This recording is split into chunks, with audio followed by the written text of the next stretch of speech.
Olá, sejam bem-vindos à nossa aula de introdução ao Scilab.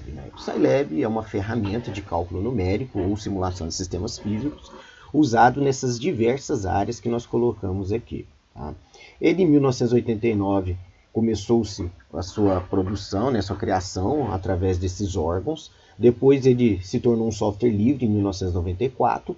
E aí, em 2003, um consórcio foi criado para que o Scilab tomasse aí o tamanho que ele tem hoje. Tá?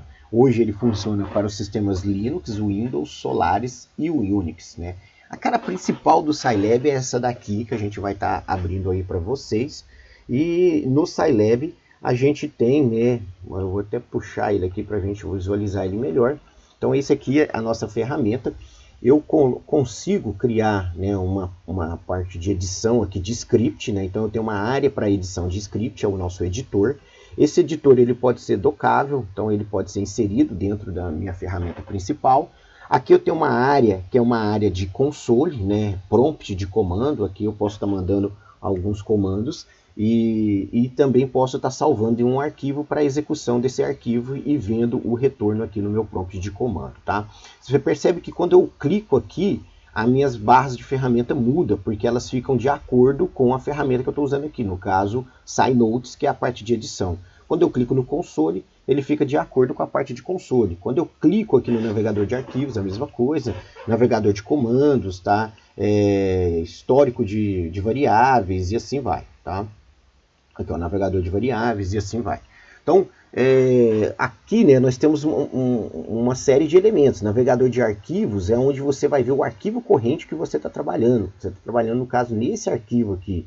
Eu posso vir e estar indo para um diretório anterior, por exemplo. Tá? Aqui são as variáveis que eu estou utilizando no meu código e que não estão protegidas. Por que protegidas? Porque existe um conjunto de variáveis que já vem quando eu carrego o Scilab, quando ele se inicializa. Tá? Eu tenho aqui o histórico dos comandos que eu já utilizei, então ficam todos salvos aqui. Tá? Algumas notícias, tá? Tudo dentro do da nossa ferramenta principal aqui. Tá? Então eu vou fazer um undock, vou retirar então a parte do Scilab, vou trazer ele aqui para o outro lado para a gente estar vendo aqui nossa apresentação. Esse é um dos comandos interessantes do Scilab, que é o comando ru.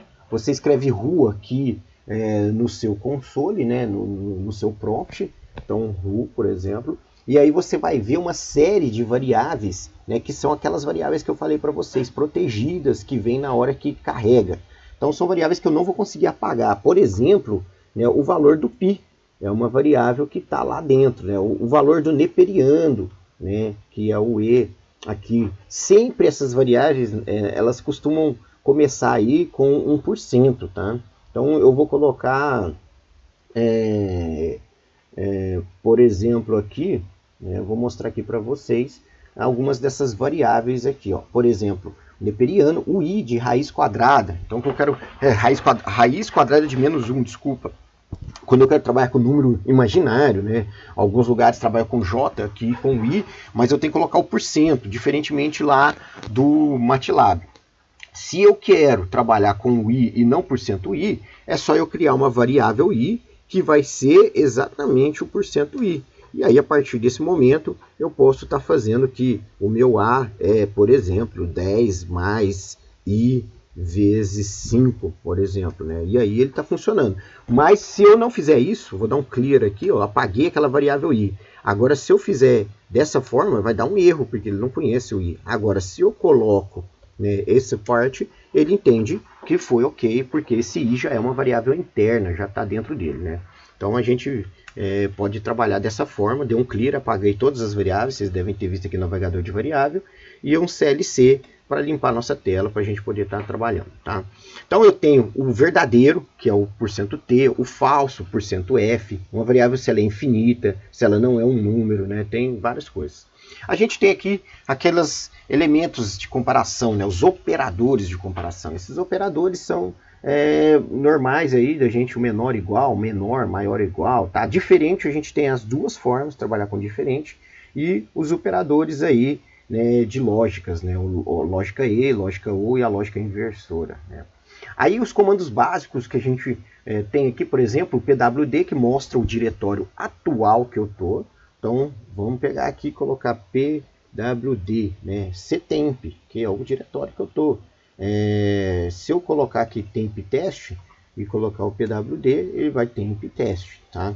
Eu vou mostrar o sci, né? Sci é exatamente aonde o Scilab foi instalado, né? A instalação do Scilab. E se você for olhar aqui, esses comandos são comandos que estão aqui dentro, são variáveis, né? São variáveis que a gente colocou aí que são protegidas pelo Scilab. O sci está aqui, o pwd está aqui, tá ok? São todas variáveis aí, ó. Tempo dir, né? O diretório temporário para ele. Então, tem várias variáveis que a gente pode estar mexendo aí depois, e algumas variáveis globais que foram criadas, né, por alguma biblioteca que você instalou. Então você tem uma biblioteca, a biblioteca pode também estar criando algumas variáveis que ficam protegidas ali para você. Só que para você acessar essas variáveis, você primeiro tem que falar que você quer usar ela, né? Como que você faz isso? Aí você escreve global, tá? Você fala global e coloca o nome dessa variável, que é uma variável global mesmo, mas você tem que falar que você quer usar ela. Aí você, feito isso, você pode agora tá chamando a variável e você tem o valor dela, né? Esse aqui é um caminho para uma determinada biblioteca que foi instalada, como esse toolbox, toolbox.dir, helps, entre outros. Mas se eu tiver, né, que pegar esse nome e colocar aqui, ele não vai dar certo. Aí o que eu faço? Eu dou um global, e agora sim eu consigo o valor dele. Nesse caso está vazia a variável, não tem nada salva nela, mas foi diferente da mensagem que a gente deu anteriormente, tá? Vamos continuando aqui, tá? Eu tenho aí uns comandos ls, que é para listar os arquivos daquele diretório. Tenho comandos makedir, que a gente vai ver aqui. Então, olha lá, ls, ele está falando que tem um arquivo chamado teste.txt lá dentro, tá? Tem o comando, né, criar um diretório e remover um diretório, né? Então, vamos ver aí depois como executá-los, tá? O exec é um arquivo que a gente vai ver mais à frente, né, para executar um script salvo em um arquivo. Então, ao invés de eu ficar digitando os comandos que nem eu estava digitando todos aqui nesse prompt, eu posso simplesmente pegar, salvar isso num arquivo chamado um arquivo de script, e aí eu mando executar esse script. Aí eu dou um exec e o nome do arquivo de script, tá ok? Help mostra o help do Scilab, muito útil, a gente vai ver também, tá? Dispvar é quando você está lá no arquivo de script e quer que essa variável apareça para você no seu prompt de comando, você pode usar. Tá? Save file var, né? A gente vai ver isso aqui para salvar uma variável no arquivo, e load para carregar um arquivo em uma variável, tá? E o clear para apagar todas as variáveis que eu estou utilizando, ou algumas variáveis se a gente der um nome para elas. A gente também vai ver isso aí. Eu vou executar aqui alguns comandos para a gente poder ver como é que funciona tudo isso aí, tá? Vou começar aqui removendo o diretório. Então, eu vi que já tem esse diretório teste, né? A gente tá vendo ele aí, e eu vou pegar e quero apagar esse diretório. Então, vamos ver como que a gente pode proceder para essa forma. Então, eu vou aqui dar um vou colocar aqui o comando, esse comando rmdir ctemp test s. Então, eu vou colocar esse comando aqui, né? Opa. E aí a gente vai ter que foi removido, né, o ctemp. Vamos voltar aqui e você vai ver que não existe mais esse teste, né? O teste está aqui, ele apagou. Eu tinha esquecido de fazer aqui, de executar esse comando fora da pasta. Se eu estava na pasta, ele não apagava, né? Aí eu executei ele aqui novamente e ele apagou aqui do meu tempo, tá? Então agora eu vou começar a criar esse diretório primeiro. Então eu vou aqui, ó, dar um makedir, tá? Isso a gente está fazendo por comando. Poderia estar simplesmente indo lá no meu Windows Explorer e estar criando isso. Mas às vezes eu vou precisar fazer um programa que cria um diretório, coloca as coisas tudo lá, isso tudo, né, de forma intuitiva, sem a presença ali do usuário, e o usuário está sabendo que isso está sendo feito. Criar um diretório temporário, alguma coisa nesse sentido. Então eu fui lá, criei ele, tá? Depois eu fui lá e fui, né, chdir, eu vou mudar para esse diretório, tá vendo que a gente mudou para o diretório. Eu vou pegar aqui criar uma variável qualquer, né? Eu vou criar uma variável, a variável A. Você vai ver que se eu fizer esse comando, se eu fizer esse comando sem o ponto e vírgula, eu tenho o retorno do que foi pelo A, né? Então essa função ones a gente vai falar, ela cria uns, né, e quantidade de linhas e colunas, acaba sendo uma matriz 2×2 nesse caso, tá? Aí eu posso até dar um dispar, né? Se eu fizesse aqui, ó, se eu colocasse com ponto e vírgula, eu não tinha visto nada. Aí se eu faço o disp, ele me mostra. Mas quando eu já estou no prompt, eu posso simplesmente fazer sem um ponto e vírgula. Ele já me mostra também. É uma estratégia interessante aí, né?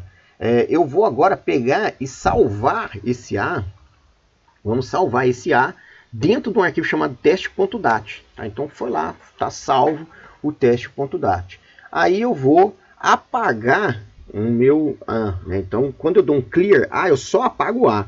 Se eu der um clear total, eu apaguei tudo, né? Também tem essa outra opção aí, diferença para nós entendermos. E agora eu vou dar um load, né? O que é o load? Eu vou carregar o que está no teste para o A. Eu carreguei, você pode ver que o A está lá, essa variável, quando a gente clica aqui no navegador de variáveis, a gente vê o conteúdo dela, né? E a gente vê que ele realmente está lá. Tá? Eu posso então, agora, por último, né, fazer uma remoção desse diretório. Porém, né, eu tenho que sair desse diretório, eu vou dar um sair e aí ele foi removido. Se eu estivesse no diretório, ele não seria removido. Então é bom a gente poder frisar nisso aí, né? A definição de variável no Scilab, ela é sensitiva, né? Sensível a maiúsculas e minúsculas. Então, se eu faço A igual a 1 e faço A igual a 1, você vai ver que é diferente, tá? A variável Azinha com a variável Azão, tá? Sempre tem que ser uma palavra única. Eu não posso fazer assim, ABC espaço DEF igual a 10, né? Isso aí vai dar um erro, porque ele sempre tem que ser uma palavra única, tá? Então você pode fazer dessa forma. Aí sim você tem coisa. A minha variável, ela pode chegar até 24 caracteres o nome dela, mas ela não pode iniciar com número. Eu não posso pôr assim 2ABC igual a 15, 12, né? Não, aí não pode começar com 2. Então, lembra sempre disso aí, tá? Sensível, maiúscula, minúscula, palavra única, até 24 caracteres e não pode iniciar com número, tá ok? Dá um clear aqui novamente para a gente passar para alguns outros pontos. O comando diário é um comando interessante, tá? O que é o diário? Você pode pegar, eu vou usar aquele comando novamente. Então, se você mudar aqui as setinhas para cima ou para baixo, você pega os comandos que você fez anteriormente, tá? Então, todo o comando que está sendo feito, ele está aqui gravado. Então, eu coloquei o makedir novamente, criei esse diretório. Eu poderia estar clicando aqui e já chavear para o diretório, mas eu quero fazer do jeito que nós aprendemos. Você começa CH, põe setinha, ele já completa, você foi para o diretório lá, que é o diretório teste. Aí agora eu vou fazer um comandinho que é a gente pegar e salvar, né, tipo um diário de tudo que eu estou fazendo. Então eu já acionei aqui o meu diário, né, chamado teste TXT. Você viu que o teste TXT foi criado lá. E aí eu vou começar a fazer algumas ações. Eu vou colocar lá que 10 é igual a 100. Opa, é igual a 100. Vou colocar que eu tenho um B, que é igual a 200. Né? Vou colocar que o meu C vai ser igual ao A mais o meu B. Tá? E vou fazer um disp, né, desse conteúdo de C, por exemplo. Tá? Disp com S aqui. Aí eu tenho lá o valor. Aí eu posso fechar o meu diário. Quando eu dou diário, né, coloco 0, significa que a partir desse momento meu diário está fechado. Né? Feito isso, ele não está mais salvando. Se eu abrir aqui o meu diário, né, você vai ver que ele salvou no bloco de notas tudo que foi transcorrendo durante aquele período no nosso prompt de comando. Né? Tudo, até os retornos do prompt, ele vai salvando. né? Se você coloca ponto e vírgula, não tem esses retornos, mas não coloquei, então tudo vai salvando ali para nós. É uma função interessante, se você quiser utilizar, vai saber, é bom saber dessa funçãozinha, tá ok? Aqui, ó, nós temos que entender que até agora eu trabalhei o que a gente chama de calculadora, né? O comando são digitados diretamente no prompt. Mas só que eu tenho uma forma de trabalhar que é o que a gente chama de ambiente de programação, né? Em que os comandos são digitados em um arquivo texto. Então, para fazer ambiente de programação, você tem que abrir aqui o SciNotes, que é onde você vai estar salvando esse arquivo. Eu, particularmente, gosto de docar ele na minha tela. Então, para que eu faça isso, você tem que clicar aqui nessa parte azul, né, e arrastar ela para o seu ambiente principal, o seu Scilab aí principal, da forma que você quiser, né? Você pode estar arrastando ele, né, se eu vou fazer um undock aqui, você pode estar arrastando ele, por exemplo, para ele ficar assim, né? Cada um com o jeito que preferir. No meu caso, eu gosto de arrastar para ele ficar dessa forma, tá? Aí você pode talvez estar diminuindo aqui um pouco essa parte. E aí a gente vai trabalhar então agora na parte ambiente de programação, não vai ser mais essa parte de calculadora, tá ok? Aí eu vou poder salvar, né, alguns comandos num arquivo e depois executar ele, tá? Por exemplo, eu quero colocar aqui, ó, Z1 é um número complexo, Z2 é um número complexo, e aí eu vou colocar esses valores aqui. Você percebe que eu coloquei ponto e vírgula que eu não coloquei.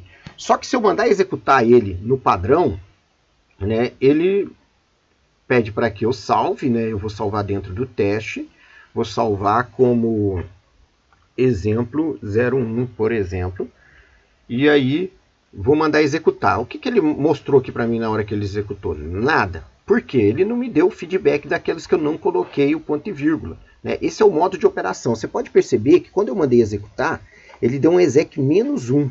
Esse -1 não me dá esse tipo de retorno. Então eu preciso, dentro do meu modo, né, mudar para o meu modo 0. Né? Esse modo 0 é quem vai fazer com que essa execução agora seja do tipo 0. Então, olha só, eu vou executar, né? Só que apesar dele sempre executar de forma padrão com -1, na verdade, ele já na hora que ele executa aqui, ele muda o modo, né? O modo não ser mais o modo que o exec quer, mas o modo que o meu programa está pedindo para ser, e aí ele vem com os feedbacks, né? Então ele coloca que esse é retorno provavelmente dessa soma, tá? Esse é o retorno dessa multiplicação, esse é o retorno dessa soma aqui, e esse é o retorno dessa soma aqui. Percebe-se que eu tenho o código e posso estar executando ele quantas vezes eu quiser. Só que você também percebe que está ficando sempre o lixo do que eu escrevi anteriormente, né? Então está ficando muito grande. Então o que eu posso estar fazendo é que em cada execução eu der o comando CLC, porque aí ele limpa tudo e só fica lá. Eu não consigo mais ter nada mais, só fica aquilo da execução de agora, né? Não fica tão poluído. Uma outra prática interessante é a gente usar o clear, né? O clear, ele vai apagar as variáveis, os valores das variáveis que estão aqui das execuções anteriores, que pode ser um problema, né? Às vezes não, às vezes sim. Então, se você quiser fazer isso, eu posso colocar até na mesma linha, tá? Assim que são esses comandos principais, e aí a gente pode estar executando, tá? E aí você percebe que aqui não ficou poluído e não tem nada. Então, se eu colocasse aqui um A igual a 10, um B igual a 100, por exemplo, você percebe que essas variáveis estão aqui, né? Como eu tenho, se eu não colocar o clear, na hora que eu executar, elas vão continuar lá e podem estar até atrapalhando o meu código. Quando eu ponho o clear, você percebe que agora vai ficar só aquilo que era do meu código, tá ok? Vamos fazer mais alguns comandos aí para nós, né? Trabalhar, por exemplo, com vetores, né? Então, eu quero trabalhar com vetor, por exemplo. Aqui eu tenho o vetor x e o vetor y. Esses vetores, os dois, né? Se você coloca espaço ou vírgula, são a mesma coisa, a mesma forma de operar. Você está fazendo uma linha com várias colunas, tá? Vamos executar aqui. Você viu que não apareceu nada, porque eu coloquei ponto e vírgula na hora de cada um deles. Então agora se é um ponto e vírgula, eu tenho o retorno deles, tá? Então eu tenho lá que ele é um vetor desse jeito. Ah, eu vou colocar o ponto e vírgula e vou executar novamente. Beleza, não apareceu nada, mas as variáveis estão aqui no meu ambiente. E aí quando eu abro, você percebe que é uma linha com várias colunas, né, de acordo com a quantidade de elementos. Então não importa se eu coloco dessa forma. Importa se eu fizer, né, desta forma, né? Então se eu colocar ponto e vírgula, a ponto e vírgula significa que já é outra coluna. Então esse tipo de vetor aqui, ó, já vai ser diferente. Se a gente for abrir o y agora, você vai ver que ele é do tipo coluna e não do tipo linha como o x, tá? Poderia estar fazendo assim, então, eu coloco isso aqui, aqui, isso aqui, aqui, isso aqui, aqui, isso aqui, aqui, isso aqui, aqui. Sim. Agora eu tenho uma... você vai ver que o x vai sumir, né? Porque nós colocamos o clear, vai ficar só o y, e o y agora ficou um 5 por 5, né? Então eu tenho essas colunas na primeira linha, depois essas colunas da segunda linha, depois essas colunas da terceira linha. Você vê que o primeiro elemento da primeira linha, e da segunda, e da terceira até a quinta, é sempre 1, e assim sucessivamente, que é o que a gente tem aqui. Então é um jeito da gente estar construindo também as nossas matrizes, tá? Só para a gente ter esse entendimento aí. E eu posso fazer uma série, né, de matemática relativa a esses elementos. Então eu vou pegar aqui, vou criar o x e o y de novo, tá? E vou estar operando eles diversas formas possíveis, tá? Eu vou colocar aqui, tirar esse ponto e vírgula para a gente poder ter o nosso feedback. Então você vai ver, a gente, então vamos mudar aqui um pouco, né? Eu vou pegar aqui o x mais y, ele está me dando qual que são, eu estou somando elemento com elemento. O Z1 é o x vezes o transposto do y. Se eu tentar fazer x vezes y, vai dar erro, né? Porque eles não têm aí dimensões corretas para isso. Então, x vezes o transposto de y dá, e aí ele deu 110, e o transposto de x vezes o y, que dá aqui toda essa matriz aí. Então, você consegue fazer aí essas contas, né, do elemento vezes o transposto e tudo mais, tá ok? Aqui outro ponto importante que a gente quer trazer no conhecimento de hoje é criação de vetores de uma forma mais rápida, né? Você poder estar fazendo os vetores das seguintes formas. Então olha só que legal, eu vou colocar aqui para nós. Eu tenho aqui, ó, um jeito de a gente poder criar, eles vai ser dessa forma. Eu vou fazer um comentário aqui, ó, em que eu tenho a minha variável A vai ser valor inicial, você põe 2 pontos, o incremento que você quer, o valor final. Posso também não colocar o incremento, né? Só fazer assim, ele também compreende. Então, por exemplo, esse A, ele vai ser um vetor que vai começar em 1, aí como não tem os 2 pontos, ele entende que é de 1 em 1 até 10. Quando eu tenho esse elemento do meio, aí ele sabe que é dele. Então, B vai ser de 2 em 2 até 10, e assim sucessivamente. Vou tirar o ponto e vírgula de cada um deles, né, para a gente poder estar visualizando aqui. E aí você pode fazer um incremento por log, um incremento por menos 2 vezes π. Então aqui a gente tem o retorno de cada um deles. Então aqui o A vai de 1 até 10, o B vai de 1 até 9, só que é 1, 3, 5, 7 e 9. Tá? O C ele vai ser de 0,2, então ele acaba dando muito número. Então a gente pode abrir por aqui, ó. Ele deu 46 valores, né? Como que eu sei que é 46? Tá aqui, ó. Vai ser uma linha, 46 colunas, tá? O D, uma linha, 10 colunas. Então você pode clicar por aqui para ver também quais que são. 10, 9, 8 e assim sucessivamente, né? 7, 6, 5.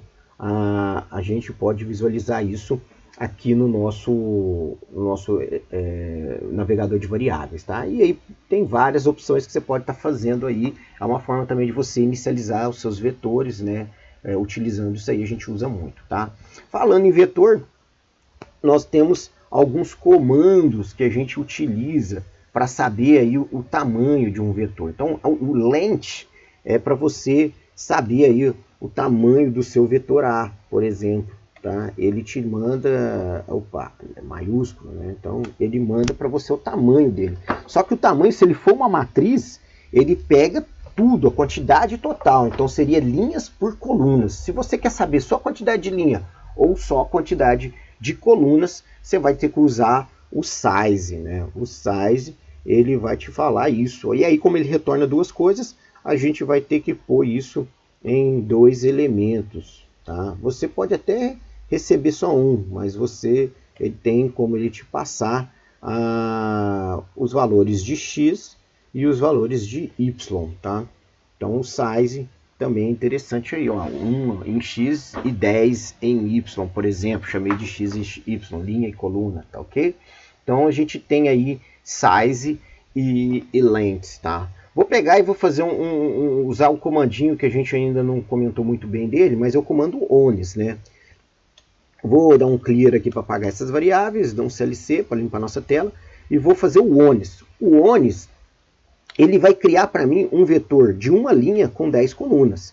Mas eu poderia colocar 10, 10, beleza? Se eu fizer o length, né, se eu pegar aqui e der o length do meu A, ele vai me falar que é 100. Se eu fizer o size, né, do meu A, ele vai me colocar, né, 10 por 10, tá? Só para a gente entender. Só que além do ones, como a gente viu aqui, a gente tem também os zeros, né? Então eu posso criar já um vetor ou uma matriz do tamanho que eu quero com zeros, tá? Da mesma forma, eu tenho também o rand, né? Que ele cria de forma randômica valores aleatórios, né, do tamanho do meu vetor, da minha matriz. Também muito utilizado. Então é bom a gente estar sabendo disso aí para a gente estar utilizando da forma que for melhor para nós, tá ok? Agora, se eu tenho já um vetor, né, por exemplo, e quero apagar uma determinada condição, a gente vai utilizar o meu vetor, por exemplo, o A. Qual elemento que eu quero apagar? Por exemplo, vou apagar vou pegar aqui, vamos fazer um vetor, né, e que ele é de 1 até 10. Então nós temos lá o vetor de 1 até 10. Tá? Vamos fazer um clear para não ficar poluído. Então CLC, de novo, o meu vetor A de 1 até 10. Aí o que eu vou fazer? Eu vou fazer que o meu A, o item que está na posição 9, tá? Ele vai ser igual a vazio, vai apagar. Você viu que o 9 sumiu. Não é que o número 9 sumiu, é quem está na posição 9. Se eu fizer isso aqui de novo, vai ser o 10, porque o 10 está na posição 9. Se eu fizer de novo, não tem ninguém na posição 9. Né? Então ele vai se manter. Tá? Isso aí é um outro ponto. E eu posso também inserir um elemento fazendo o quê? Né? Eu posso pegar aqui o meu A e falar que ele é o A mais o 9. Né? Aí ele inseriu o 9. Posso falar que agora ele é o A mais o 10, porque eu já voltei para o meu vetor como ele era antes. Né? Eu poderia falar que ele é o A, né, mais o 9 mais o 10. Só que agora ele já tinha o 9 e o 10, então ele repetiu 9 e 10, por exemplo. Tá? Se eu quero acessar o último elemento do meu vetor, eu posso fazer o A, né, coloco aqui o dólar. Então, eu colocando o dólar, eu venho e pego o último elemento dele, tá ok? Se eu quero acessar um elemento de uma matriz, por exemplo, ou melhor, uma faixa de elemento. Então, vou pegar aqui, eu quero pegar do 2 até o 3. Opa, do 2 até o 3, por exemplo. Né? Ele me retorna os elementos que estão entre o 2 e o 3. Se eu quiser pegar do 7 até o último elemento, é o dólar. Tá? Por exemplo, ele pega para nós até o último elemento. Tá? Eu posso fazer uma continha aqui. Ó. Posso fazer aqui ó, o dólar menos 3 até o dólar. Então, ele pegou ali o último menos 3 até o último. Então, posso fazer isso também. Tá ok? Vou agrupar dois vetores. Então, eu tenho o A e tenho o B, que é igual a de 7 até 11, por exemplo, tá? Tá aí o meu vetor. E aí eu vou agrupar. Eu vou pegar e vou fazer que um C é igual o A e o B. Então, acabou que o meu C ficou aí, o A depois que concluiu o A, ele inclui o C. Tá? Então, dá para a gente fazer muitas ações aí nesse sentido. A operação com matriz, né, como a gente está vendo aqui com vetor, ela é a mesma coisa. Né? O que eu preciso colocar, por exemplo, desse jeito aqui, ó, eu montei essa matriz, coloquei com espaçamento, significa que é de uma linha só, ponto e vírgula eu mudei de linha, e aí eu tenho a minha matriz sendo construída, né? A gente falou lá do ones, dos zeros, mas aqui para matriz a gente tem o I, né? Que é uma matriz do tipo a diagonal principal com uns, né? E o resto em zeros. Então, essa matriz aqui também, matriz identidade, tá? É uma das funções que a gente não tinha visto. Tinha visto o ones, que é uma matriz tudo com 1, zeros, que é tudo com zeros, e a identidade. Aí a gente pode fazer, né, pegar uma matriz como essa. Eu vou pegar e vou fazer uma matriz do tipo rand, né, mais fácil para nós. Então vamos dar um clear. Vamos dar um CLC aqui. E vamos fazer uma matriz A, só que do tipo rand, com valores aleatórios, tá? E vamos colocar aqui ela do tipo 10, vamos colocar 5 por 5. Ok? Então tem aí uma matriz 5 por 5. Agora eu quero acessar um determinado número, né? Eu vou pegar aqui e vou acessar a linha 1, 2, 3 e a coluna 2. Então esse número aqui, ó. Eu estou querendo linha 3, coluna 2. Como que eu faço isso? Eu faço A, eu coloco o número da linha, vírgula, o número da coluna, né? Quando eu faço isso, ele me retorna aquele valor como a gente tinha colocado lá, tá ok? Eu posso fazer acesso a toda uma coluna. Então, eu posso colocar que eu quero, por exemplo, vou pegar todos da linha 3. Então, todos da linha 3 estão aí. E eu posso fazer todos da coluna 3, da coluna 2, tá aqui, ó. Isso é só você colocar esse dois pontinhos naquele que você quer todos e colocar qual a coluna que você quer, ok? Eu posso inserir uma linha no final de uma matriz, né? Só que aí eu tenho que inserir uma linha ou uma coluna que já tenha. Então o que eu vou fazer? Eu vou pegar essa linha aqui e vou salvar em B, né? Esse valor aqui em B. E aí eu vou pegar e vou fazer o quê? Eu vou fazer com o meu A, ele vai ser o meu próprio A, sendo inserido agora o B, como a gente tinha feito antes, só que tem que estar na mesma dimensão. Se não for, ele vai dar erro, né? Se você não tiver na mesma dimensão. O que eu errei aqui? Como é uma nova linha, tem que pôr o ponto e vírgula. Aí você pode ver que essa última linha agora foi inserida, né, no nosso... desculpa, essa linha aqui, ó, ela foi inserida e é a mesma linha 3, né? A linha 3 foi inserida aqui no final. Aí eu posso fazer o seguinte, né? Eu vou chamar aqui um C. O C vai ser a minha coluna 2, por exemplo. E aí eu vou fazer a mesma coisa, só que agora com C. Como ele é uma coluna, aí não tenho dois pontos. Pronto, fiz uma inserção de uma nova coluna. Você vai ver que essa coluna é a mesma coluna 2, tá ok? Só para a gente ver aí como trabalhar, tá? Eu posso acessar o último elemento, por exemplo, a última linha, a última coluna. Nós tínhamos feito aqui, né? Por exemplo, esse. Mas se eu quero acessar o último, é a mesma coisa tipo o dólar. Né? Se eu quiser acessar aqui o último, né? É a mesma coisa de ter o dólar. Tá? E eu posso fazer conta do dólar, né? Menos 3, por exemplo. Tá lá. Afinal, menos 3. E assim sucessivamente. Então vamos limpar aqui. E agora eu vou pegar uma determinada matriz, essa matriz aqui, certo? E vou atribuir a um valor na linha 3. Então lá na linha 3 dela eu quero atribuir um valor.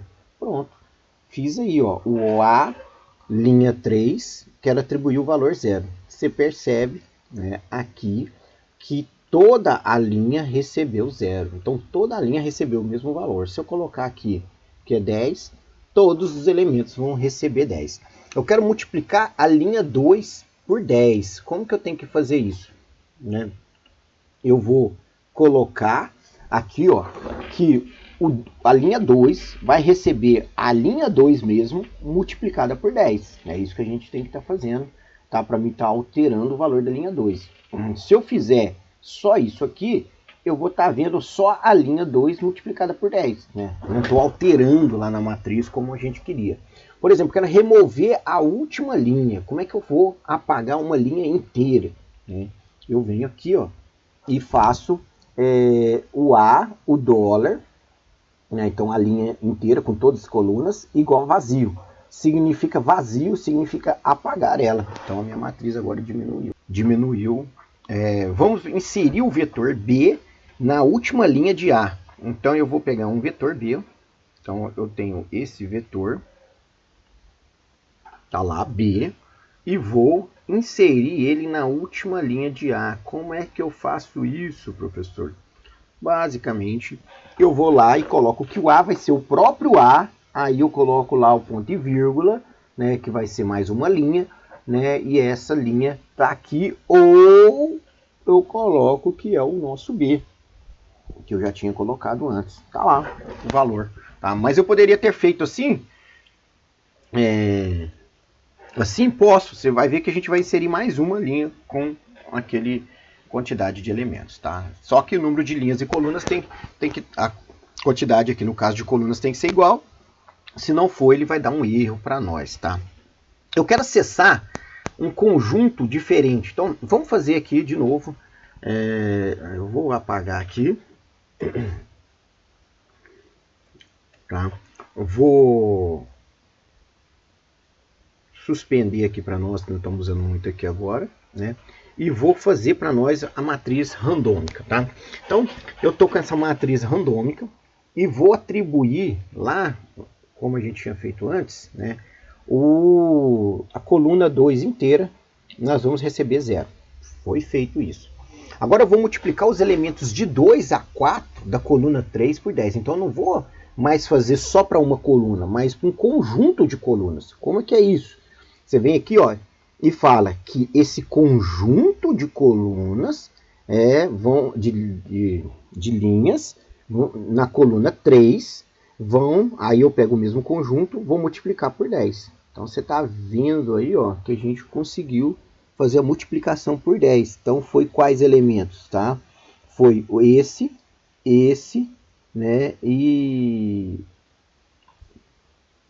Então aqui, ó, na verdade você pega a linha 2, 3 e 4, né? Só que da coluna 3. Então só da coluna 3 o elemento estiver na linha 2, 3 e 4. Então foi o que nós falamos, linha 2, 3 e 4, né? 2 a 4, mas que estão na coluna 3, esses elementos foram alterados, tá ok? Se eu quiser pegar da coluna 1 e 3, né? Eu poderia estar pegando 1 e 3 da coluna 5.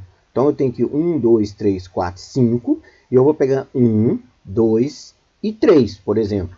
Eu vou fazer esse código, né? E vou estar dividindo eles por 5, tá ok? Aí você vai ver aqui, ó, que o 1, o 2 e o 3 alterou. Dali para baixo tá igual. Eu posso remover uma coluna inteira qualquer? Claro, a gente viu que sim, né? Tá aí, removi uma coluna inteira. Posso remover uma linha inteira? Né? Claro, a gente viu aqui, ó. Você pega e faz isso, você tira uma linha inteira, tá? Só para vocês entenderem aí que dá para fazer muita coisa com ele, tá? Eu posso fazer operações aí de soma de matrizes, multiplicação de matrizes, multiplicar um coeficiente por uma matriz, tá? Matriz complexas, né? Eu posso fazer isso, tá? Pego duas matrizes real e monto uma matriz complexa, tá? Uma matriz transposta.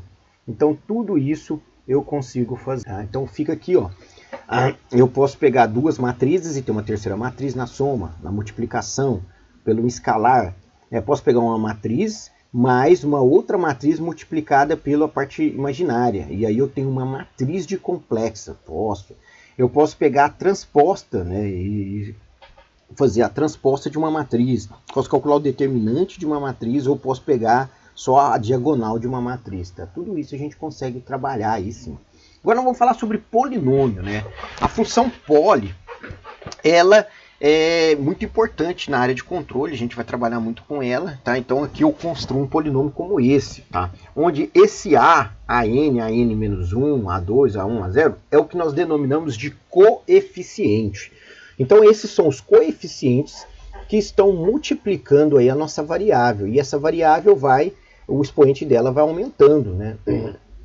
A gente vai verificando isso aí.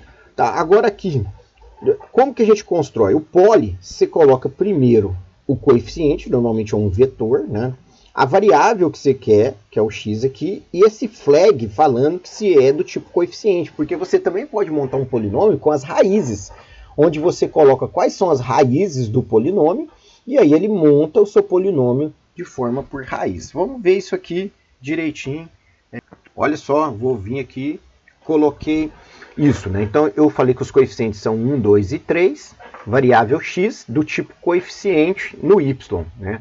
Vou tirar o ponto e vírgula para a gente ver a resposta. Então dá lá, ó, 1, 2, 3, 4. Se eu colocasse aqui, né, um 4 e um 5, ele ia estar montando. Eu coloquei na sequência, mas não precisa ser na sequência. Você poderia ter aqui um 19, um 22, um 31, um 2 e um 3. Né? Então você tem lá o seu polinômio sendo construído dessa forma, tá ok? Agora, você tem uma outra forma também de construir o seu polinômio. Como?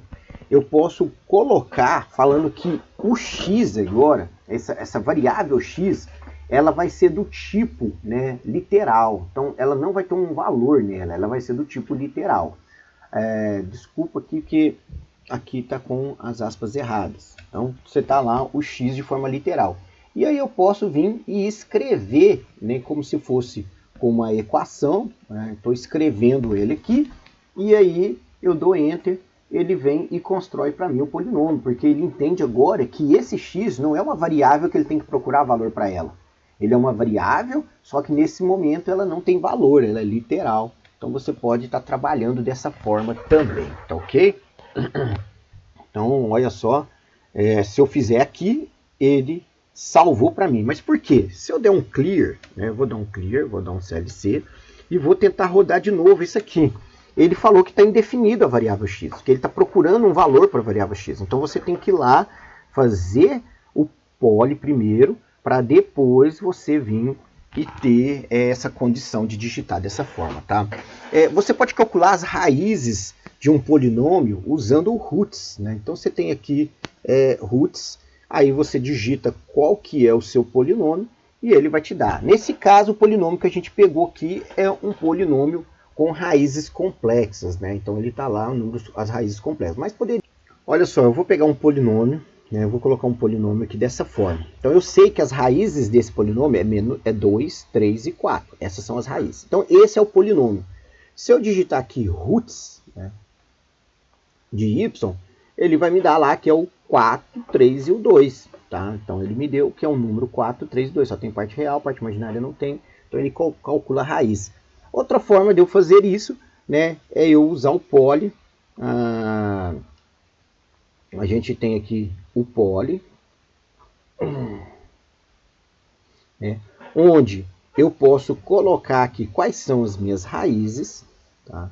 Então eu coloco aqui o 4, o 3 e o 2 e coloco do tipo, né, raízes para nós. Tá? Então é outra forma da gente poder estar trabalhando aqui, tá? Aqui, roots, tá ok? Vamos construir o polinômio, é o mesmo polinômio que a gente tinha feito da outra forma, tá ok? Então olha só, é o mesmo polinômio, então a outra forma de construir é pelas raízes, tá? Lembrando que esse 4, o 3 e o 2 é porque eu tenho lá o x menos 2, x menos 3, x menos 4 multiplicado. É outra forma de representar o meu polinômio, tá ok? Eu tenho aqui, ó, o PDIV, né? Então eu posso pegar dois polinômios, fazer um polinômio dividido pelo outro com essa função PDIV, e aí ele me dá o resto e o quociente dessa divisão, tá? O COF, ele retorna coeficientes de um polinômio. Olha só que legal, eu vou fazer isso aí. Então, se eu tenho que esse aí é o polinômio, se eu der o COF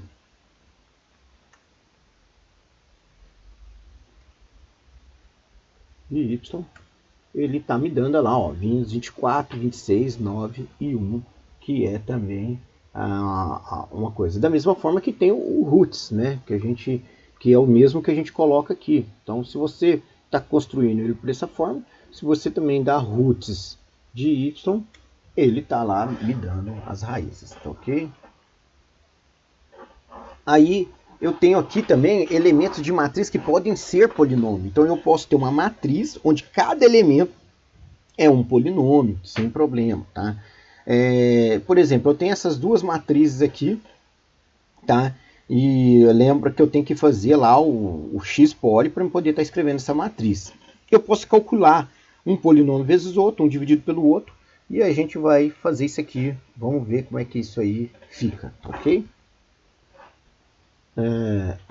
Olha só, eu vou fazer exatamente essas continhas aí para nós. Então eu vou primeiro, né, eu vou dar um clear aqui, dar um CLC, vou dar um clear, né, e vou escrever o nosso vetor sem fazer o x-poli. Vamos ver lá o que vai acontecer. Vai dar que a variável foi indefinida. Então eu tenho que começar, né, com a criação certinha. Fiz o x, agora eu posso fazer o A, e o A está lá salvo. Vou pegar a matriz B, como está aqui no slide, e salvei. E aí agora eu posso fazer, né, por exemplo, o A vezes o B, tá? Sem ponto e vírgula, ele está lá mostrando a matriz para nós, onde isso aqui é o primeiro elemento, isso aqui é o segundo, que na verdade é um A vezes um B. Eu poderia estar fazendo o A dividido pelo B, né? Aí o A dividido pelo B são racionais. Então eu tenho lá, posso calcular até o determinante de A, desse A ou desse B, tá ok? Aí quando eu tenho ela aqui assim, do tipo racional, eu posso fazer com que essa matriz resultante, eu vou fazer agora um C, né, igual a A vezes B. E vou pegar agora e vou fazer que esse C ponto numerador, né, ele me dá só os numeradores da minha matriz C, ou denominador, tá? Denominador também pode ser. Eu posso fazer assim também, é um outro jeito, né? Numerador, né, que ele também te faz. Tá? Opa, tem que ser do tipo string aqui. Ó. Então, ele vai te fazer o numerador e você pode, né, colocar denominador também, que ele vai mostrar aqui para você, tá ok? Vamos passar aqui para o próximo. Outros pontos para nós vermos aqui. Eu posso construir uma matriz simbólica também, né?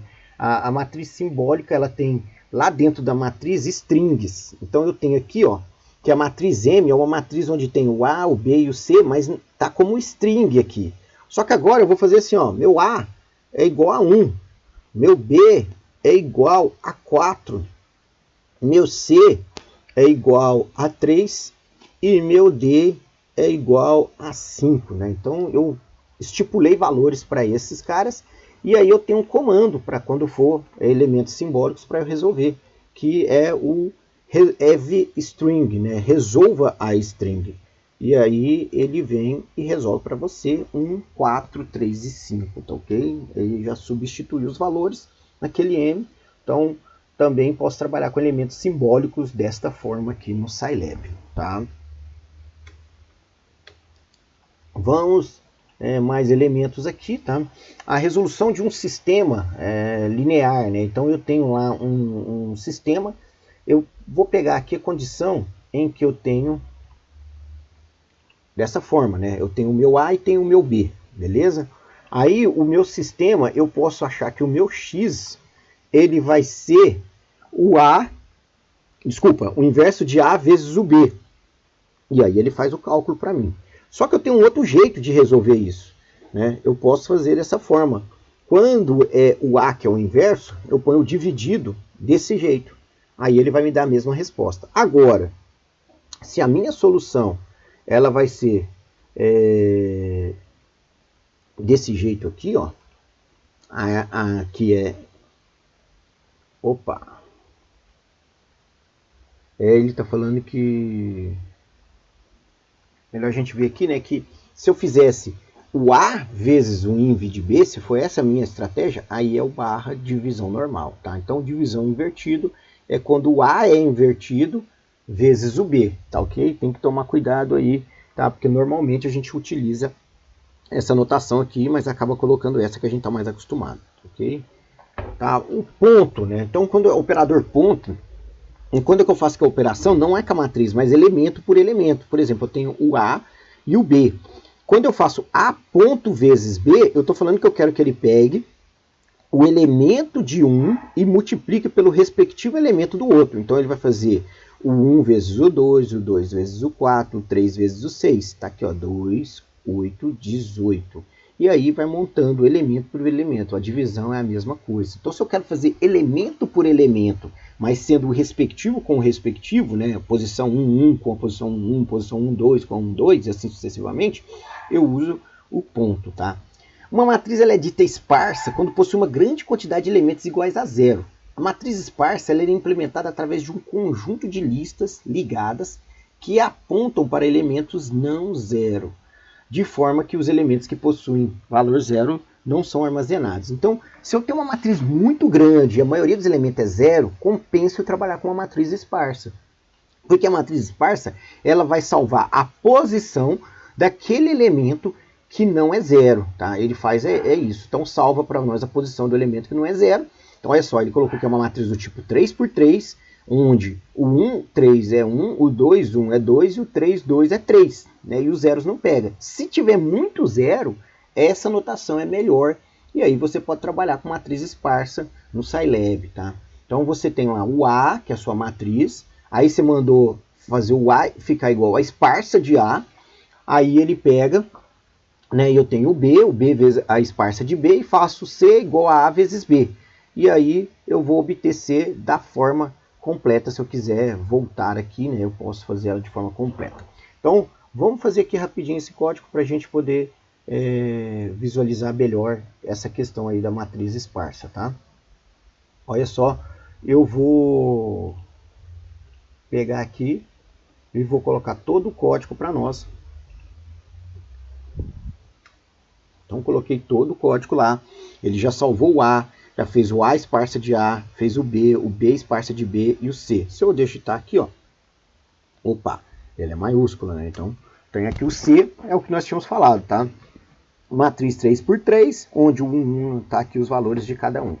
Aí, se eu quero fazer o C virar uma matriz normal, de novo, eu dou full C, né? Aí sim, agora eu tenho ele como uma matriz normal, tá? Beleza. É importante a gente saber disso, que às vezes isso se torna melhor, tá ok? As matrizes esparsas, ela tem como criar uma matriz aleatória esparsa, que é o SP-Range, né? Então você pode colocar SP-Range, tá? E aí você põe um N, vírgula, um M, tá? Vírgula, o preenchimento que você quer, tá? Então, você pode colocar isso aí e ele vai montar para você aleatoriamente esses elementos aí, tá ok? Por exemplo, eu vou digitar aqui uma matriz esparsa, né, diferente do run, eu vou colocar esse range aqui, né? Então você acaba tendo essa matriz aí esparsa. Ele colocou que A vai ser de 2 a 2, 0 sparse run, né? Então eu estou com um preenchimento muito pequeno. Eu posso colocar aqui 0,9. Então ele já tem agora uma quantidade de elementos que ele vai colocar maior, tá? Colocar 1, né? Aí tá aí como que se dá essas forma de trabalhar aqui com a matriz esparsa, tá ok? Eu tenho SP, right, SP0, SP1. Então todas aquelas funções que a gente viu com esparsa na frente. Então tem o identidade, tá? Eu tenho o ONE, né? Eu tenho o range, que é o que a gente viu agora, tudo com SP na frente, tá ok? De esparsa, tá? Só lembrar disso aí, o resto é igualzinho, tá? Uma lista já é uma estrutura de dados que a gente tem no Scilab, muito interessante, que ela apresenta aí, né, um agrupamento de dados. Então vamos ver aqui sobre lista, tá? Esse agrupamento de objetos não necessariamente do mesmo tipo. Uma lista simples ela é definida no Scilab como comando list, né, que possui a forma geral do tipo list e você vai colocando os elementos na lista. Então, esses elementos na lista podem ser diferentes, diferentemente do vetor, que tem que ser ou é tudo string, ou é tudo inteiro, ou é tudo flutuante, né? Agora que não, na lista pode ser diferente. E aí você tem lá list A1, A2, A3, AN, você vai colocando elementos de forma diferenciada. Olha só, eu coloquei um número, aqui um número complexo, uma string, tá? E uma matriz. Então você pode construir ela, a lista, dessa forma, tá? Ela vai ter elementos aí diferentes, né? Podemos criar sublistas, né? Então você pode criar numa lista, dentro dessa lista, outra lista. E aí você pode acessar as listas dessa forma. Então você tem aqui a lista 4, o elemento 4 da lista, e aí o elemento 1 dessa lista, que é uma sublista. Tá? Eu posso estar acessando eles dessa forma. Tá? Agrupar a lista é só você fazer list L1 e L2. Você está colocando duas listas aí, uma lista com cada, onde esse elemento aqui tem uma sublista dela e esse aqui tem uma sublista dele. Tá? Algumas funções elementares aqui, né, por exemplo, o imag, é que mostra a parte imaginária de um número complexo. O real, né, ele mostra a parte real do número complexo, muito usado também por nós. Log é quando eu faço logaritmo natural, LN, que a gente está acostumado. Aí se eu quero log na base 10, é log 10, e log na base 2, log 2, por exemplo. Tá? ABS é o absoluto, então ele retorna o valor absoluto, se é real, ou o módulo do número, se ele é um número complexo. Módulo, tá? Você pega a parte real ao quadrado, mais parte imaginária ao quadrado, raiz quadrada disso. Tá? O round, ele arredonda o valor de x para um número inteiro mais próximo. O floor arredonda para o menor inteiro. O CIU arredonda para o maior inteiro. Tá? E o SQRT calcula a raiz quadrada do número. Tá? A gente tem cosseno, seno, tangente e cotangente para valores em radiano. Quando eu quero valor em grau, é o D de degree. Né?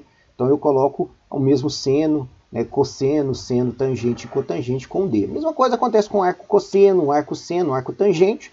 Ele vai retornar o ângulo, haja visto, né, que esse ângulo vai ser em radianos. O arco cosseno, arco seno e arco tangente com D, ele entende que o ângulo, né, retorna o ângulo, tem que ser em graus. Então eu vou ter um ângulo aqui em graus. Tá? E aqui eu tenho que o x está em radiano e aqui o x está em graus.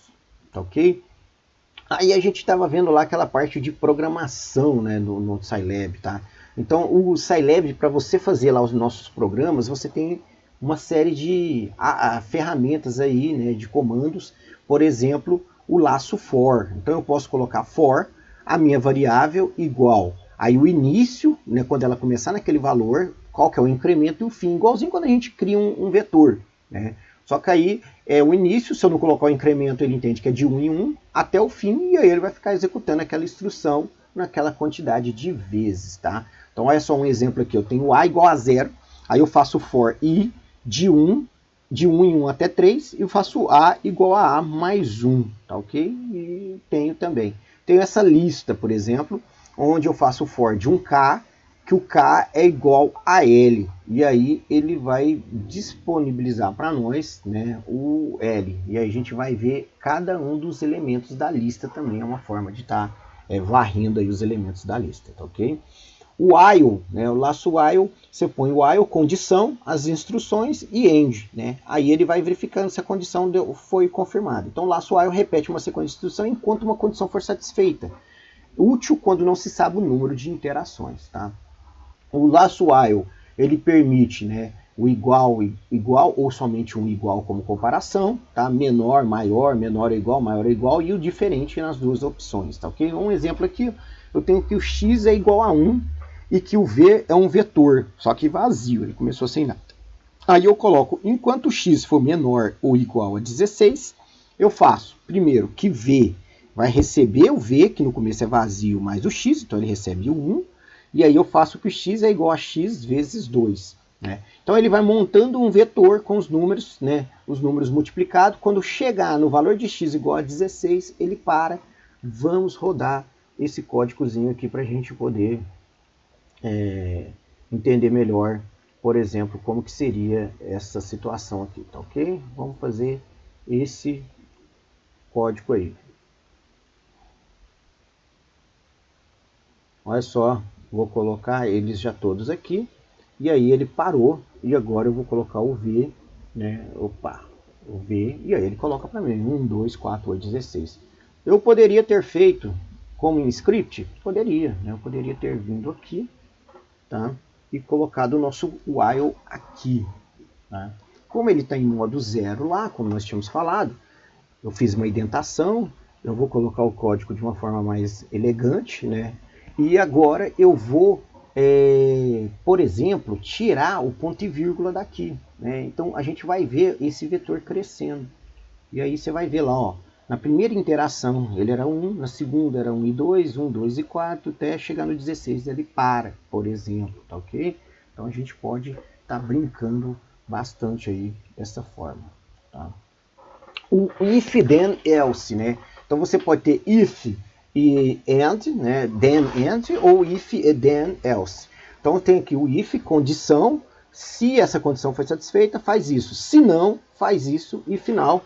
E a gente vai avaliando. Então avalia a condição 1, se ela for verdadeira, true, né? Executa a sequência. Caso contrário, executa a sequência 2. E eu posso ter o else if, né? Então, if, condição 1, então, se não, if de novo, se não, if de novo, aí não tem um else. Aí você termina. Então ele faz o if, then, else, then, else, if, até você fazer um F, tá? Então aqui você tem, por exemplo, o código aqui, ó, que eu vou executar aqui para nós também, esse código. Vamos pegar ele aqui e vou chavear aqui para nós, tá? Vamos colocar esse código de forma mais elegante, tá ok? Então tá aqui com as indentações certinhas, tá? Você percebe que você não precisa ter só um else if, né? Você pode ter quantos else ifs forem necessários, tá? Esse é um ponto importante. Então você tem lá, o x começa com 10, se x for menor que 0, então é isso. Se x for igual a 1, é isso. Se x for igual a 2, é isso. Se não, o y vai ser igual a 5 vezes x. E aí eu mando apresentar ele no meu y, tá? Então o valor de x vai de acordo com o valor de x, ele vai executar essas rotinas aí. No caso, como ele é 10, a gente já sabia que ele ia ser a última opção. Mas eu posso colocar então com o x sendo menos 1, tá? Menos 10, por exemplo, ele vai colocar como 10, porque ele simplesmente inverte o sinal. Eu vou colocar que o x é 1, né? Ele vai passar pela opção e vai falar que o x e o y, né, vai ser o mesmo valor. 2, ele vai ser o dobro, né? Então ele vai ser 4. E assim sucessivamente, tá ok? Esse é o nosso caso aí para a gente poder estar entendendo melhor esse programinha. Agora vamos continuar aqui, né? O select. O select você faz caso essa variável, ele pega a variável e verifica. Caso ela for igual a um determinado valor, faz isso. Caso ela for igual a outro valor, faz isso. Se ela não for nenhuma das condições anteriores, ela faz isso, né? Então o valor da variável var é comparado às expressões. Se os valores são iguais, a sequência correspondente é executada. Então, olha só esse caso aqui. X tem A e B. Aí ele pega, seleciona apenas o elemento 1, então é o A, né? Case isso for A, vai ser y igual a letra A encontrada. Case for B, B foi encontrada, e aí ele apresenta. Então, poderia ter um else. Case não for A nem B, fala não foi nenhuma das letras encontradas, por exemplo, no else, né? Então, esse é um caso do coisa. Os scripts, como nós tínhamos falado, né, aqueles arquivos de texto que contêm comandos que seriam usados em prompt do Scilab. Por convenção, esses arquivos possuem sempre uma extensão SCE, que é o que eu salvei lá, SCE de Scilab, né? Os arquivos são criados no editor de texto do Scilab, o Scipad, ou Scinotes agora, né? Em qualquer outro editor de texto. Esses arquivos executados, eles sempre usam o comando exec, como a gente falou. Então, se você usa lá o comando exec, clicando no botão exec, ele está executando, tá? Aqui a gente pode pegar um exemplozinho de fazer um script, né? Você tem o vetor posição de um objeto, está deslocando a uma aceleração constante A e a uma velocidade inicial V. e a posição S igual a 1. Calcule a posição e a velocidade, armazene os dados num vetor. Então, olha só, o script deve ser digitado em um editor de texto e salvo com a extensão SCE, por exemplo, exercício 1 SCE. Para executar no Scilab, é só digitar exec exercício1.sce. Note que deve estar no diretório em que o arquivo SCE se encontra. Então, você tem que estar no diretório corrente. Se você estiver nesse diretório, executando dessa forma, ele já executa direto, tá? É só um exemplozinho. Variáveis definidas dentro do escopo da função, né, variáveis locais, não permanecem no ambiente após a execução da função. Então, aquilo que está dentro da função, a gente não vai ver depois que a função terminou. Uma função deve ser definida de 3 formas.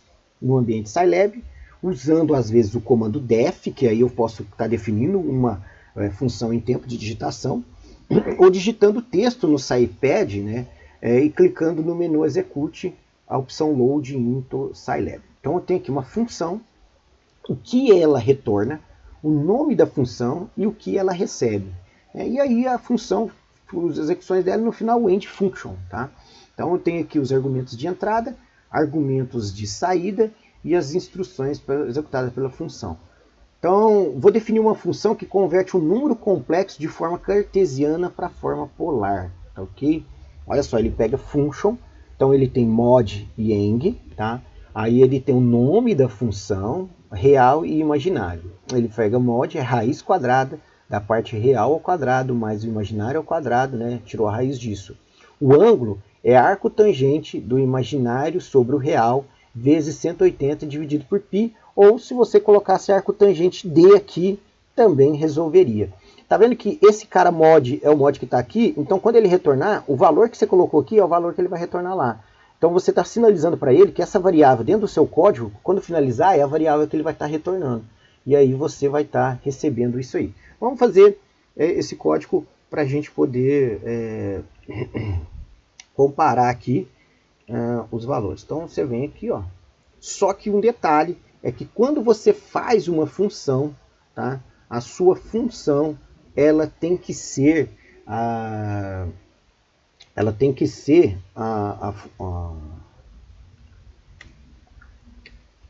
SCI, né? Não é que tem que ser, a gente usa de praxe, né? Quando for salvar a função, a gente salva ela como extensão SCI. Então eu vou salvar como, tá, ok?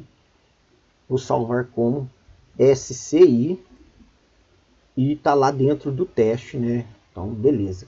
Se eu dou um exec,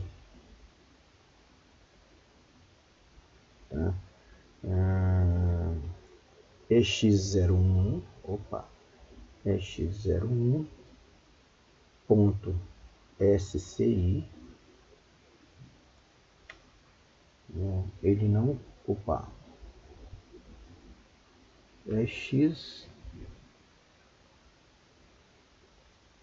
tem que ser em string, desculpa. Então, ele já está essa função exec para eu poder utilizar, senão eu não conseguiria utilizar ela. E agora eu vou pegar essa anotação aqui, né? Eu retorno aqui, eu vou pôr aqui 10, né? E aí ele me retorna o módulo e o ângulo, tá? Eu poderia estar fazendo, né, como eu tinha dito para vocês, né, porque aqui a gente quer que seja em número decimal, coloco o D e aí ele vai também executar, tá, a mesma coisa.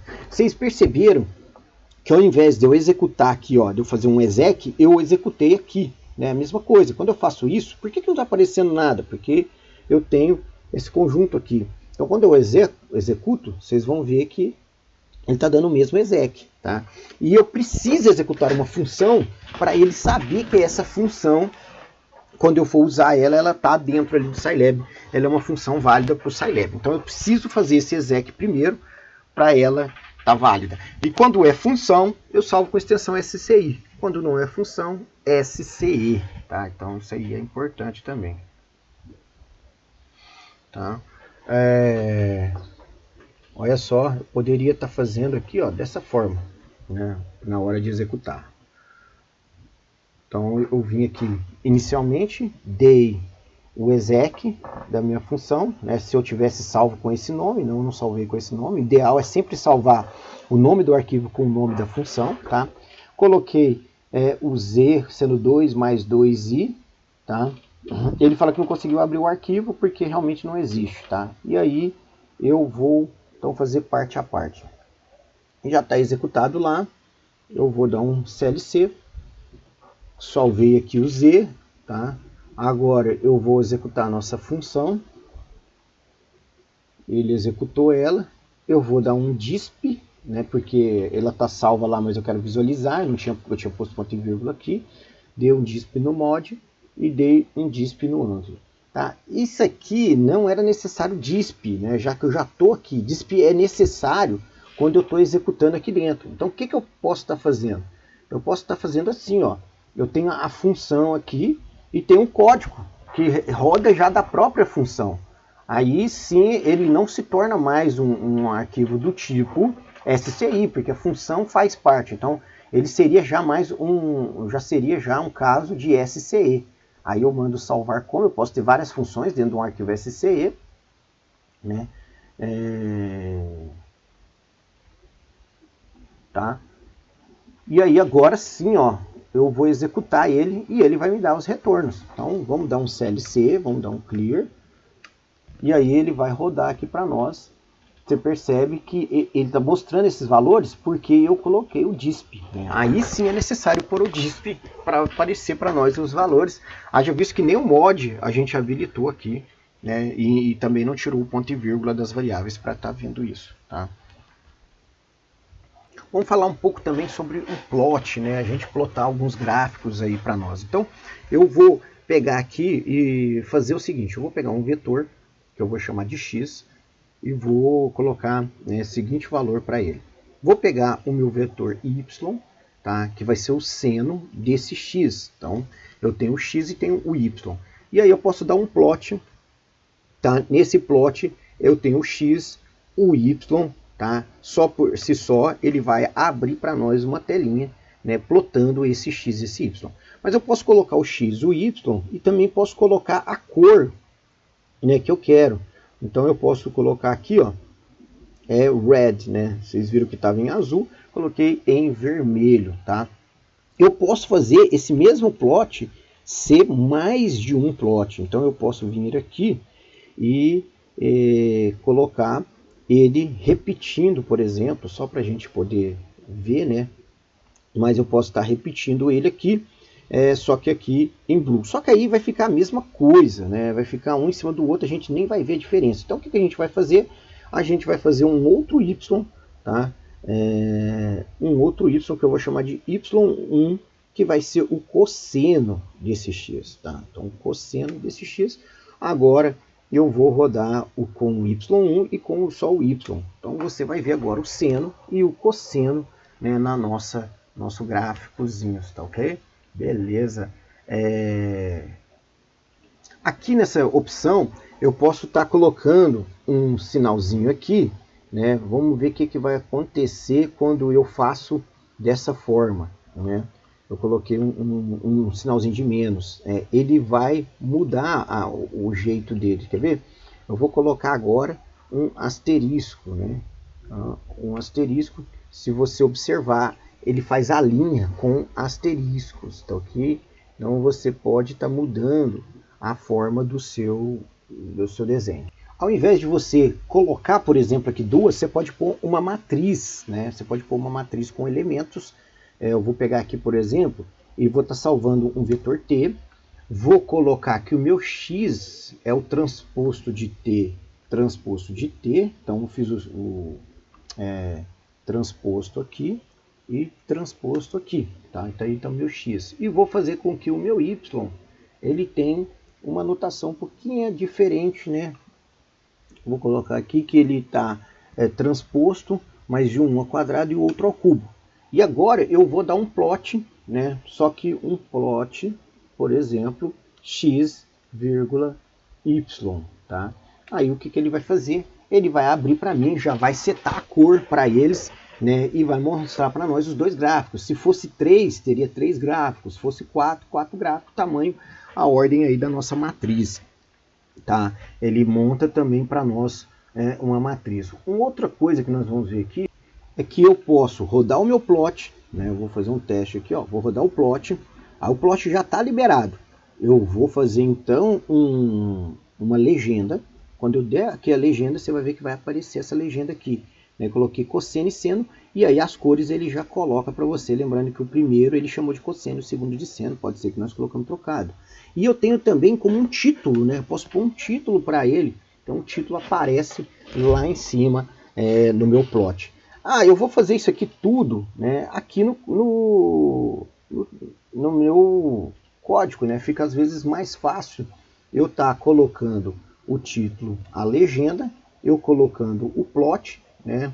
E olha só como que eu fiz aqui. Eu coloquei pi, né? O pi, coloquei que o meu período é de 20, coloquei meu tempo, vai de 0, 01 até 100, coloquei que o y é um cosseno de 2 vezes π, que aqui é o ômega, né? 2πf, a frequência é 1 sobre o período, vezes o meu tempo, que é o meu tempo que está aqui. Né? Então, o meu período eu coloquei de 20, seno, cosseno, coloquei título e agora eu vou executar o meu script.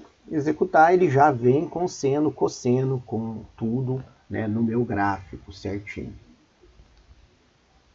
Vamos fazer o seguinte aqui, ó. Eu vou dar um CLC aqui, vou dar um clear, né, e vou agora fazer o seguinte, vou fazer o meu T, como foi feito aqui, certo? Eu vou fazer um Y, né, o nosso Y que nem está aqui. Aí para isso, na verdade, eu vou, né, colocar esses dois elementos, que nem a gente fez aqui, e vou colocar meu y1, beleza? Aí agora eu vou dar um plot, né, um plot de t, vírgula, o meu y, tá ok? Opa, y1, tá? Aí eu tenho assim o meu gráfico. Vou deixar ele aqui, não vou fechar ele, tá? Se eu vier e fazer agora o meu y2, né, que é o que nós fizemos, e mandar o meu plot de novo, só que agora para y2, o que, que vai acontecer? Se a gente for olhar aqui o nosso gráfico, né, um sobrepôs o outro, né, inclusive com a mesma cor. O que, que eu posso fazer? Nós podemos andar o comando CLF. Então eu vou fazer de novo, né? Fechei. Vamos lá, vou mandar o vou mandar o plot do y1, tá? Aí ele plotou. Só que agora eu vou dar um CLF, tá ok? Olha só, cadê o nosso gráfico? Você viu que ele limpou a nossa tela, tá? E aí quando você der um plot do y2, ele vai agora desenhar. Então o comando CLF manda limpar a tela para uma próxima escrita, se assim for de seu desejo, tá ok? Muito importante aí a gente tá trabalhando com isso. Outro ponto legal aqui para a gente fechar nossa aulinha de hoje é o subplot, né? Então eu vou fazer aqui, ó, pegar esse mesmo elemento aqui, só que eu vou dar um subplot. Vou fazer aqui subplot. Aí eu vou falar que ele é de 2 por 2 e vou falar que esse cara aqui é o 1, tá? E vou fazer agora vamos copiar isso aqui tudo, né? Um subplot, de novo, né? Colocando a mesma coisa só para a gente poder visualizar. Só que esse cara aqui, como ele é 2, 2, tem 4 pedaços da tela. Eu vou colocar que ele é o 4, só para a gente ver o que, que aconteceu. Olha só, ele tem o 1, né, a posição 1 de 2, 2, posição 2, posição 3, posição 4. Essas duas posições não teve nada, não apareceu. Então eu posso fazer, por exemplo, né, a posição 2, 1, 2, 1, aquele ali é o 1 e esse aqui é o 2. Né? Então eu vou ter aqui agora dividido desta forma.